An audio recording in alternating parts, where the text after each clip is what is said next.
Jama'a assalamu alaikum. Da Allah wannan wata irin sanarwa ce da za ta zo muku a bagatatan. Sanarwa ce da kuma roƙon arziki dan Allah. Ina roƙon arzikin dan Allah mutanen da suke kashe ni a social media dan Allah su haƙuri su daina kashe ni haka. Ayi haƙuri, ai na kasu. An kashe ni ya fi so 10. Saboda Allah da Annabi, to dan Allah ai haƙuri a kyale a daina kashe naka, a bari sai mutuwar ta gaskiya ta zo dan Allah. Ba karamin tashi hankali bane. Yau na wayi gari wannan ikira daga wannan gari daga wannan jiha daga wannan jiha, ana wallahi wasu har kuka suke yi cewa sun gana mutu da wasu abu makamantan irin wannan. Da na daina kulawa, in aka ce na mutun sai in haƙura har abin a gama ya gama trending abin ya wuce. To wallahi tashin hankalin shine irin yadda mutane suke ta kira ana wasu da kuka. So dan Allah ai hakuri a kyale ni haka. Mutuwan nan dai layi ake bi, muna kuma kan layi. To dan Allah masu kashe ni su yi hakuri su kyale mutuwar ta gasken ta zo, sai na zo kan layi don Allah.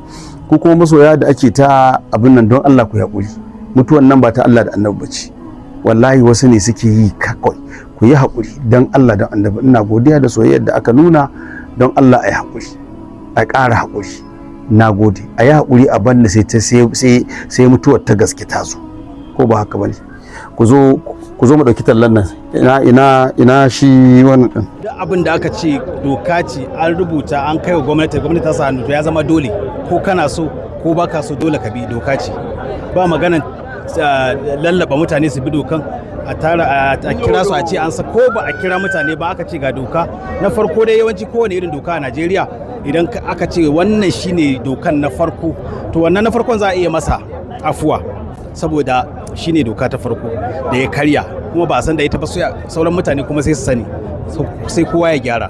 To wani shawara zaka ba ita kwamitin dan ganin an samu nasarar wannan aiki da aka yi? To shawarar da zan ba kwamiti shine ba maganan naka, a wannan tawace, wannan nawa ne, wannan kaza, ba za a yi masa akwai wasu mutane waɗanda a ce masu shafafu da mai ake cewa kamar ire-iren mu kenan, wanda za a ce mun yi laifi ba za a sassauta mana, ba daidai ba ne. Ya kamata kawai doka akan kowa take aiki, da karami da babba, wanda ya mallaki hankalin kansa to ta hau kansa. Ba maganan 'yan kwamiti su rika nuna cewa fifiko a wannan babba ne wannan karami ne. Doka tana kan kowa. Kuma duk sanda aka daina ba da aure saboda mutuncin addini da kyakkyawar ɗabi'a, barna ce za ta faru irin yadda take faruwa. Da aibi ne 'ya'yan musulmi a anguwanni irin namu dinnan a ce sun yi ciki, yanzu har ya zama abin alfahari.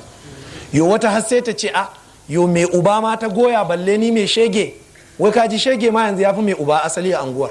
Wai mai uba ma ta goya balle ni mai shege. Yanzu ma ba ya zama ba ma mu ne ba ne. To ya jama'a ku kiyaye wannan, ko 'yan mata ku gane wannan. Yau amma ke abin da ke damunki, ya zo da mota lamba ina sai a ce lamba Abuja, lamba ina Lagos a fafa sai a ce shi nake so. Kika sani ko zuwa ya wurin danginmu masu sai da motoci aka ba shi aro, lambar ko zuwa ya daura saboda ke? Ku lura da wannan jama'a. Sannan ya aka yi kika gane wane mai mutunci da addini ba zai zama mai arziki ba nan gaba, tun da ke arziki ne dame ki? Jama'a ku kiyaye wannan.